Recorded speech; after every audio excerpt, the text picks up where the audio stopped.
ஓம் சாந்தி 13/9/2020 அவ்யக்த Bapdada revised date 22/3/86.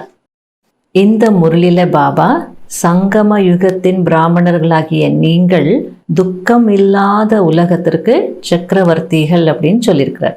பொதுவாக சத்தியுகம் துக்கம் இல்லாத உலகம். ஆனால் இந்த முரளில பாபா சங்கம யுகம் கூட துக்கம் இல்லாத உலகம், அந்த உலகத்திற்கு பிராமணர்களாகிய நீங்கள் சக்கரவர்த்திகள் அப்படின்றார். அப்போ சங்கம யுகத்தில் பிராமணர்களுக்கு துக்கம் இல்லையா அப்படின்னா துக்கம் இருக்கு, கஷ்டங்கள் இல்லையா இருக்கு, கஷ்டங்கள் இருக்கு.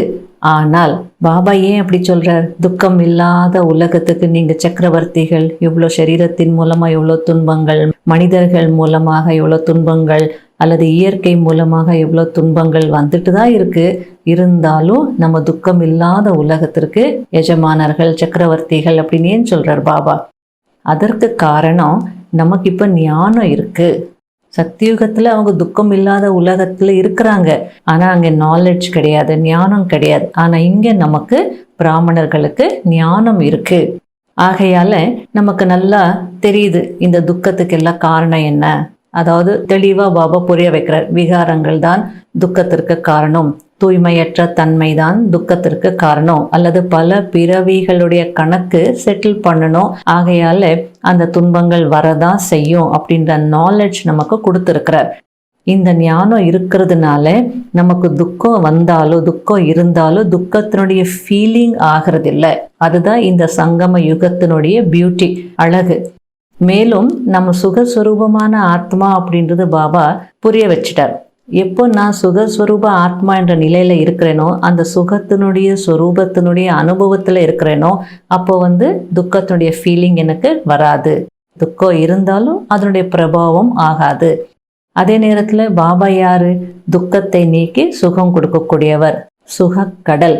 அப்போ அந்த சுகக்கடலுடன் நமக்கு கனெக்ஷன் இருந்தது அப்படின்னா அந்த சுகத்தினுடைய சக்தி எப்படிப்பட்டதுன்னா அந்த துக்கத்தினுடைய உணர்வே நம்ம உணர முடியாத மாதிரி செய்திடும். அதனால தான் இந்த சங்கம யுகம் கூட துக்கம் இல்லாத ஒரு உலகம் அப்படின்னு பாபா சொல்றார். ஆகையில உங்களுக்கு துக்கத்தினுடைய காரணமும் தெரியும், அதற்கான நிவாரணமும் கிடைச்சிருக்கு. ஆகையில உங்களுக்கு துக்கம் இருக்கிறதுக்கு சான்ஸ் இல்லை அப்படின்றார். அப்போ மாயை வருது, பிரச்சனைகள் வருது, அப்போ என்ன செய்யறது அப்படின்னா அதுக்கு பாபா சொல்றார், அந்த மாயாவை அல்லது பிரச்சனைகளை நீங்க பிரச்சனையா பார்க்காதீங்க, விளையாட்டா பாருங்க, அல்லது விளையாட்டு பொருட்களாக பாருங்க அப்படின்றார். இப்போ ஒரு விளையாட்டு அப்படின்னு பார்க்கும்போது அந்த விளையாட்டுல மட்டும் கஷ்டம் இல்லையா என்ன? அங்க மட்டும் முயற்சி தேவை இல்லையா என்ன? அங்க மட்டும் உழைப்பு இல்லையா என்ன? அங்கேயும் எவ்வளோ உழைக்கிறாங்க, எவ்வளோ கஷ்டப்படுறாங்க. ஆனாலும் அவங்களுக்கு அது ஒரு என்டர்டெயின்மெண்ட். நான் ஜெயிக்கணும் அப்படின்ற ஒரு லட்சியம் இருக்கும், அதனால பயப்படுறதில்லை. நான் ஜெயிக்கணும், விளையாடணும் அப்படின்னு நினைப்பாங்க. அவங்களுக்கும் அது ஒரு என்டர்டெய்னிங்காக இருக்குது, மற்றவங்களையும் அவங்க என்டர்டெயின் பண்ணுறாங்க. அதை எத்தனை பேர் பார்க்க போகிறாங்க, எத்தனை பேர் அதை பார்த்து மகிழ்ச்சி அடைகிறாங்க. அதனால விளையாட்டுல பயம் இருக்காது, விளையாட்டு தானே அப்படின்னு பார்ப்பாங்க. அதுபோல நாம கூட அந்த மாயாவை அல்லது பிரச்சனைகளை விளையாட்டாக பார்த்தோன்னா பயம் இருக்காது. அதுக்கு பாபா சொல்றார், பயமுறுத்துறதுக்காக வரல மாயா, உங்களை ஜெயிக்க வைக்கிறதுக்காக வந்திருக்கு அப்படின்னு பார்க்கும்போது அப்போ நம்ம ஜெயிச்சுட்டா நம்ம யாராயிடுவோம்? துக்கம் இல்லாத உலகத்துக்கு, சத்தியுகத்திற்கு எஜமானர்கள் ஆயிடுவோம் இல்லையா? அதனால இதெல்லாம் நம்ம நல்லா உணரணும். மாஸ்டர் சர்வசக்திவானுக்கு முன்பு பிரச்சனைகள் ஒன்றுமே இல்லை. யானையினுடைய காலடியில் இருக்கிற ஒரு எறும்பு போல அப்படின்னு சொல்றார். அந்த அளவுக்கு பாபா நமக்கு தெளிவாக புரிய வைக்கிறார். ஆகையால பிரச்சனைகளை பார்த்து பயப்படக்கூடாது. சங்கம யுகத்தினுடைய சுகத்தையும் ஆனந்தத்தையும் அனுபவிச்சு எப்போவுமே மகிழ்ச்சியா இருக்கணும். முரளியின் தலைப்பு சுகம், சாந்தி மற்றும் குஷிக்கான ஆதாரம் தூய்மை. இன்று பாப்தாதா நாலா புறங்களிலும் இருக்கக்கூடிய தன்னுடைய அனைத்து புனிதமான மற்றும் மகிழ்ச்சியான குழந்தைகளை பார்த்து கொண்டிருக்கிறார். இப்படிப்பட்ட தூய்மை மற்றும் மகிழ்ச்சி என்ற இரண்டு விசேஷங்கள் உடையவர்களின் இவ்வளவு பெரிய குழு, அதாவது இவ்வளவு பெரிய சபை அல்லது இவ்வளவு அதிக எண்ணிக்கை முழு டிராமாவிலும் இருக்க முடியாது. இன்றைய காலத்தில் யாருக்கு வேண்டுமானாலும் ஹிஸ் ஹைனஸ், அதாவது உயர்ந்தவர்கள், அல்லது ஹிஸ் ஹோலினஸ், புனிதமானவர்கள் என்ற டைட்டில் கொடுக்கிறார்கள். ஆனால் நடைமுறை ரூபத்தில் பார்க்கும் போது அவர்களிடம் தூய்மை, அந்த மகான் தன்மை தென்படுவதில்லை. ஆகையால் பாப் தாதா இவ்வளவு மகான் தூய்மையான ஆத்மாக்களின் குழு எங்கு இருக்க முடியும் என்று பார்த்து கொண்டிருந்தார். கர்மத்தில் மட்டும் இல்லாமல் மனம், சொல், செயல் மூன்றிலும் தூய்மை ஆகியே தீர வேண்டும் என்று ஒவ்வொரு குழந்தைக்குள்ளேயும் திட சங்கல்பம் இருக்கிறது. ஆகையால் இவ்வாறு தூய்மையாக வேண்டும் என்ற உயர்ந்த திட சங்கல்பம் வேற எங்கும் இருக்க முடியாது. அழியாததாகவும் இருக்க முடியாது, சகஜமானதாகவும் இருக்க முடியாது. அதாவது உலகத்துல தூய்மையாக இருக்கலாம், சில நாட்களுக்கு சில மாதங்களுக்கு வேணா இருப்பாங்க, ஆனா அழியாததாக இருக்க முடியாதுன்னு பாபா புரிய வைக்கிறார். அதே நேரத்துல அவங்க கடைப்பிடிக்கலாம், கஷ்டப்பட்டு கடைப்பிடிப்பாங்க, அவங்களுக்கு அது ஈஸியாக இருக்காது. ஆனால் நீங்கள் அனைவரும் தூய்மையை கடைப்பிடிப்பது எவ்வளவு சகஜமானது என்று உணர்கிறீர்கள். ஏனென்றால் பாப் தாதா மூலம் ஞானம் கிடைத்திருக்கிறது.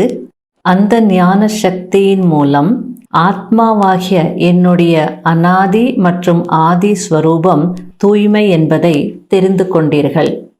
எப்பொழுது ஆதி அனாதி ஸ்வரூபத்தின் நினைவு வந்துவிட்டதோ அப்பொழுது அந்த நினைவு உங்களை சக்திசாலியாக ஆக்கி தூய்மையை கடைப்பிடிப்பது சகஜமாக இருக்கிறது என்று அனுபவம் செய்ய வைத்துக் கொண்டிருக்கிறது.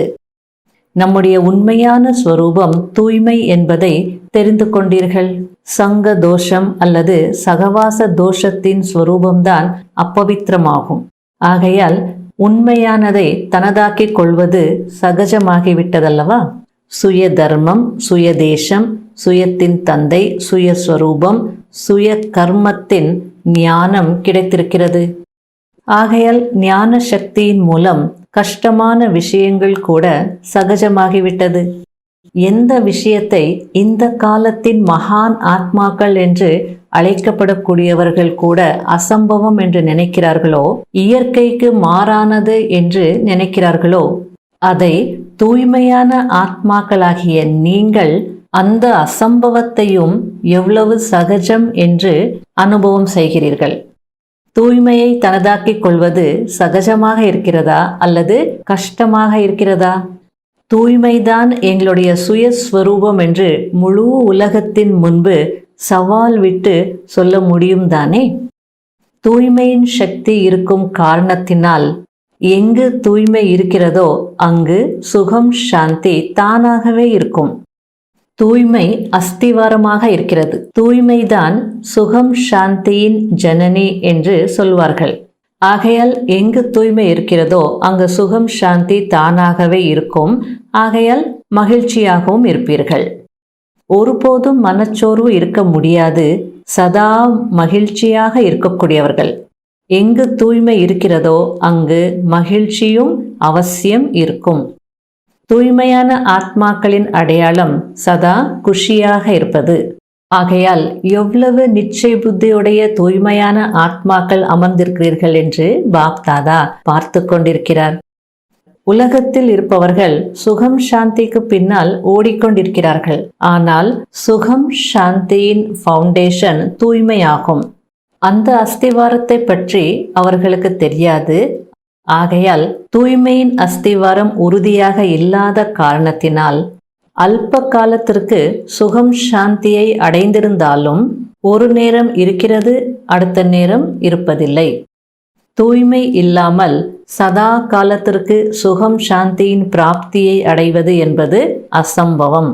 ஆனால் நீங்கள் அந்த ஃபவுண்டேஷனை தனதாக்கிக் கொண்டிருக்கிறீர்கள். ஆகையால் சுகம், சாந்திக்காக ஓட வேண்டிய அவசியம் இல்லை.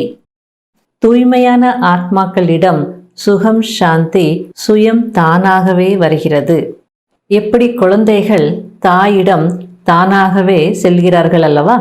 எவ்வளவுதான் பிரித்து வைத்தாலும் தாயிடம் கண்டிப்பாக செல்வார்கள். ஆகையால் சுகம், சாந்தியின் தாய் தூய்மை.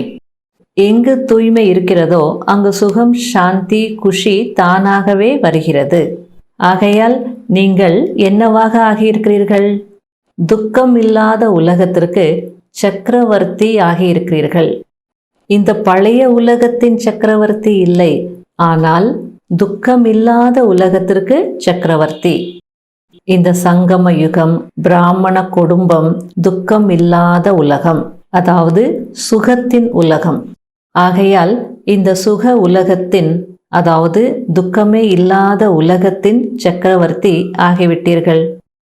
ஹிஸ் ஹோலினஸ் ஆகிவிட்டீர்கள் அல்லவா? அதாவது புனித ராஜாவாகவும் ஆகிவிட்டீர்கள். கிரீடமும் இருக்கிறது, சிம்ஹாசனமும் இருக்கிறது. வேறு என்ன குறை இருக்கிறது? எவ்வளவு அழகான ஃபர்ஸ்ட் கிளாஸ் கிரீடம்! ஒளி கிரீடம் தூய்மையின் அடையாளமாகும். மேலும் பாப் தாதாவின் இதய சிம்ஹாசனத்தில் இருக்கிறீர்கள். ஆகையால் துக்கமில்லாத உலகத்தின் சக்கரவர்த்திகளின் கிரீடமும் தனிப்பட்டது, சிம்ஹாசனமும் தனிப்பட்டது, ராஜ்யமும் தனிப்பட்டது, ராஜாவும் தனிப்பட்டவர். இன்றைய காலத்தில் மனித ஆத்மாக்கள் மிகவும் அலைவதை பார்த்து பாப் தாதாவுக்கு குழந்தைகள் மீது இரக்கம் வருகிறது. எவ்வளவு முயற்சி செய்து கொண்டிருக்கிறார்கள்! முயற்சி என்றால் அலைவது, ஓடுவது. உழைப்பும் அதிகமாக செய்கிறார்கள். ஆனால் என்ன கிடைக்கிறது? சுகமும் கிடைக்கிறது. ஆனால் சுகத்தின் கூடவே ஏதாவது துக்கமும் கிடைத்து கொண்டே இருக்கிறது. உதாரணத்திற்கு நம்முடைய ஸ்மார்ட் ஃபோன்ஸ் அல்லது மொபைலை எடுத்துக்கோங்க.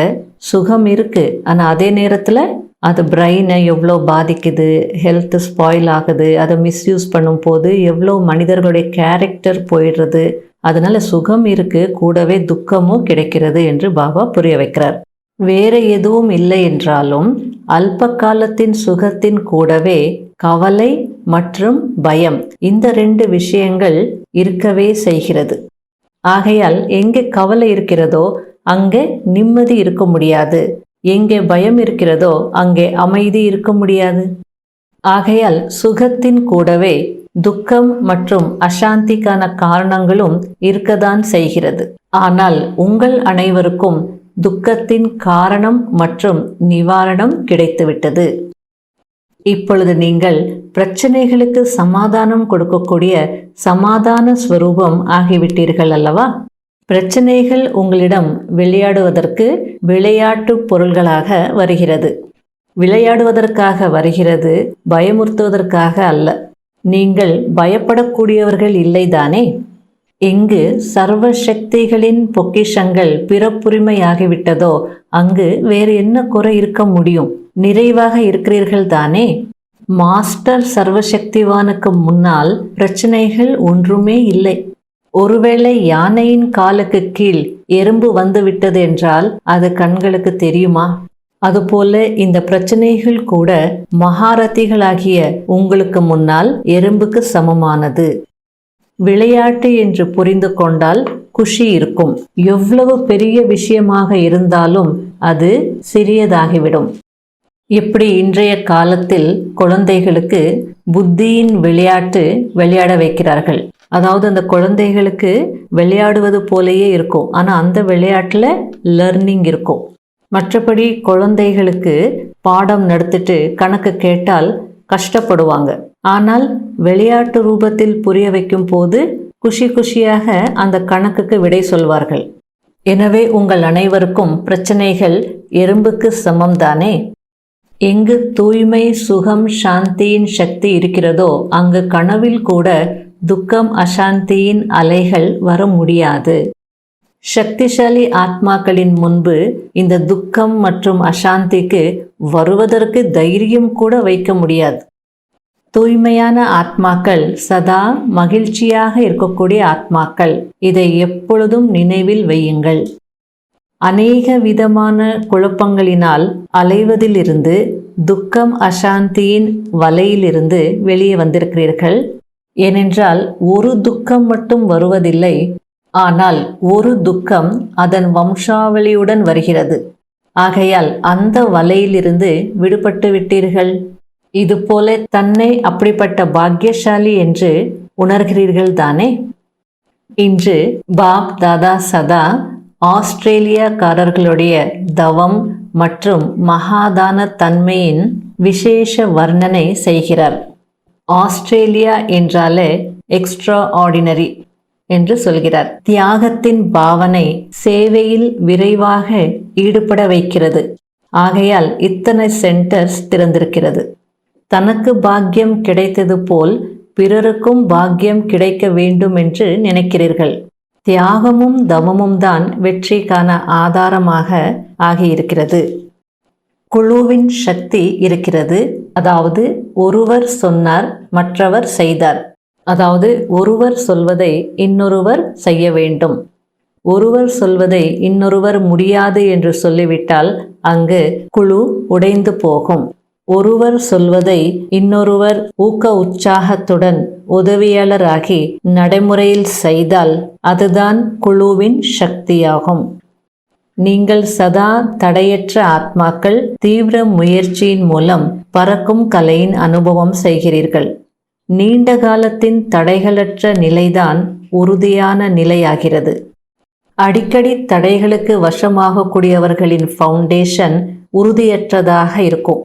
மேலும் நீண்ட காலமாக தடையற்றவர்களாக இருக்கக்கூடிய ஆத்மாக்களின் ஃபவுண்டேஷன் உறுதியாக இருக்கும் காரணத்தினாலே தானும் சக்திசாலியாகி பிறரையும் சக்திசாலியாக ஆக்குகிறார்கள்.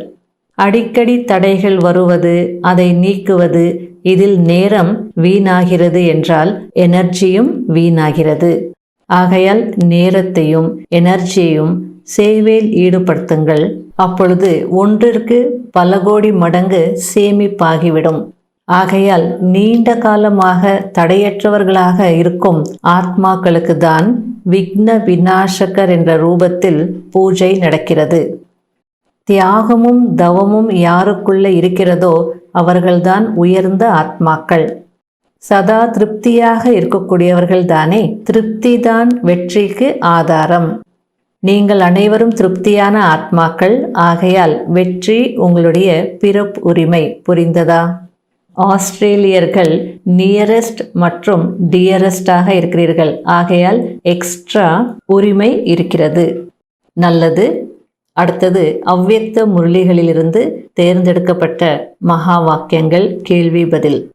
கேள்வி: சக்தி சேனையின் பெயர் உலகம் முழுவதும் எப்பொழுது பிரசித்தமாகும்?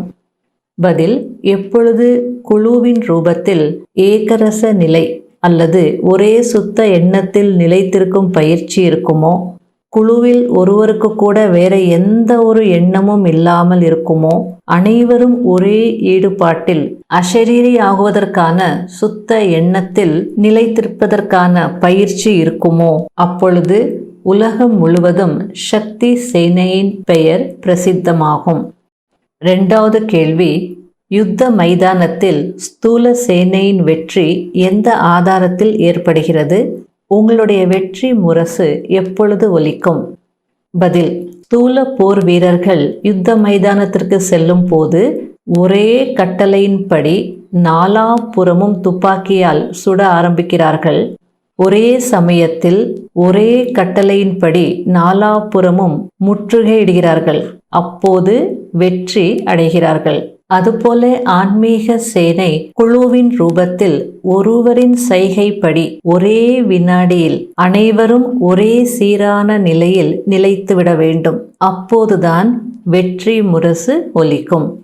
மூன்றாவது கேள்வி: தந்தையின் எந்த கட்டளையை நடைமுறையில் கொண்டு வருவதற்கு எவர் ரெடியாக மாறினால் இந்த கலியுக மலையை தூக்கிவிடலாம்?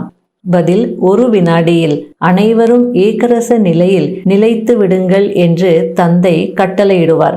எப்போது அனைவரது எண்ணங்களும் ஒரு எண்ணத்தில் அடங்கிவிடுகிறதோ அப்போது இந்த கலியுக மலையை தூக்க முடியும், அதாவது மாற்ற முடியும். அந்த ஒரு நொடி சதா காலத்திற்கான நொடியாக இருக்கும். ஒரு வினாடி நிலைத்திருப்பது பிறகு கீழே வந்து விடுவது என்று இருக்காது. நான்காவது கேள்வி: ஒவ்வொரு பிராமண குழந்தையின் பொறுப்பு எது? பதில்: முழு குழுவையும் ஏகரச நிலையில் நிலைக்க வைப்பதற்கு உதவியாளர் ஆகுவது. இது ஒவ்வொரு பிராமண குழந்தையின் பொறுப்பாகும். எப்படி அஞ்ஞானி ஆத்மாக்களுக்கு ஞானத்தின் வெளிச்சத்தை கொடுப்பதற்கு எப்பொழுதும் சுப பாவனை அல்லது நன்மையின் பாவனை வைக்கிறீர்களோ, அதுபோல இந்த தெய்வீக குழுவையும் ஒரே சீரான நிலை, அதாவது ஏகரச நிலையில் நிலைக்க வைப்பதற்கு அல்லது குழுவின் சக்தியை அதிகரிப்பதற்கு ஒருவர் பிறர் மீது விதவிதமான ரூபத்தில் முயற்சி செய்யுங்கள். இதற்கான திட்டங்களை உருவாக்குங்கள். மற்றபடி என்னுடைய நிலை நன்றாக இருக்கிறது, நான் ஏகரச நிலையில் இருக்கிறேன், சரியாக இருக்கிறேன் என்று மகிழ்ச்சி அடைய வேண்டாம். அதாவது நீங்க மட்டும் இருந்தால் போதாது, குழுவையும் இருக்க வைக்கணும் என்று புரிய வைக்கிறார். 5வது கேள்வி, பரமாத்மா ஞானத்தின் விசேஷ தன்மை என்ன? பதில், குழுவின் சக்திதான் பரமாத்மா ஞானத்தின் விசேஷ தன்மையாக இருக்கிறது. இந்த பிராமண குழுவின் விசேஷ தன்மை தேவதைகள் ரூபத்தில் கூட பிராக்டிக்கலில் ஒரு தர்மம், ஒரு ராஜ்யம், ஒரு வழி என்ற ரூபத்தில் நடக்கிறது. 6வது கேள்வி, எந்த ஒரு விஷயத்தின் சம்பூர்ண மாற்றமே சம்பூர்ண நிலையை அருகில் கொண்டு வரும்? பதில், ஒவ்வொருவரிடமும் தேக அபிமானத்தின் மூல சம்ஸ்காரமாக என்ன இருக்கிறதோ, எதை நீங்கள் என்னுடைய நேச்சர் என்று சொல்கிறீர்களோ அந்த சம்ஸ்காரத்தின் அம்சம் கூட இருக்கக்கூடாது. தன்னுடைய இந்த சம்ஸ்காரத்தை மாற்றம் செய்து பாப்தாதாவின் சம்ஸ்காரத்தை தாரணை செய்ய வேண்டும். இதுவே கடைசி முயற்சி. 7வது கேள்வி, பாப் தாதாவின் வெளிப்பாடு எந்த ஆதாரத்தில் ஏற்படும்? பதில், எப்பொழுது ஒவ்வொருவரிடமும் பாப் தாதாவின் சம்ஸ்காரம் தென்படுகிறதோ அப்பொழுதுதான். பாப் தாதாவின் சம்ஸ்காரத்தை காப்பி செய்து அவருக்கு சமமாக மாறினால் சமயமும் சக்திகளும் மிச்சமாகும். மேலும் முழு உலகத்திலும் பாப் தாதாவை எளிதில் வெளிப்படுத்த முடியும்.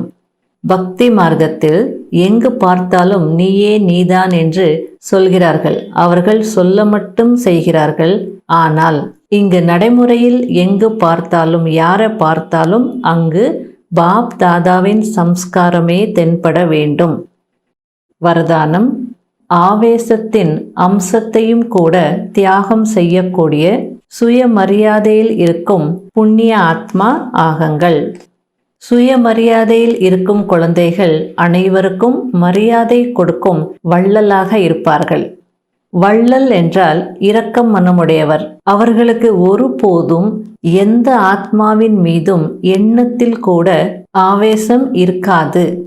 இவர் ஏன் இப்படி இருக்கிறார், இப்படி செய்யக்கூடாது, இப்படி நடக்கக்கூடாது, ஞானம் இதை சொல்கிறதா என்ன?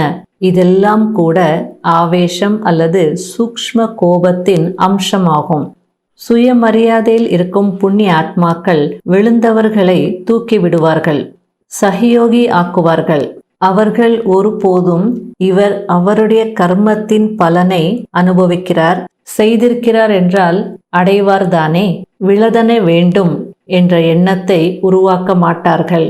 அந்த மாதிரியான எண்ணங்கள் குழந்தைகளாகிய உங்களிடம் இருக்கக்கூடாது. ஸ்லோகன், திருப்தி மற்றும் மகிழ்ச்சியின் விசேஷ தன்மைதான் பறக்கும் கலையின் அனுபவம் செய்ய வைக்கிறது.